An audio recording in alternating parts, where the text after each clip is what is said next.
আমুলের রাসমালাই আছে সেটা আমি জানতাম না, এখন অনলাইনে দেখলাম তাই কিনে নিলাম। এটা হচ্ছে ছোটো প্যাকেট, বড়টাও আছে কিন্তু বড়টা কিনিনি। এখন দেখি এই ছোটোটা খেয়ে কেমন লাগে, তারপরে বড়টা কিনবো। বড়টা মনে হচ্ছে 500 গ্রামের মতো, আর ছোটোটা মনে হচ্ছে 100 গ্রাম। এবার খুলে দেখি কেমন লাগে।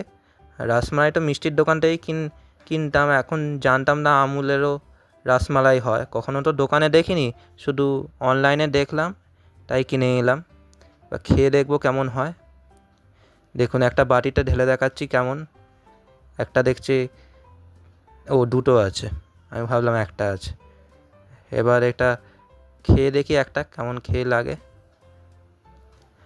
এটা পিস্তা বাদামও আছে, বাদামও দেয়া আছে।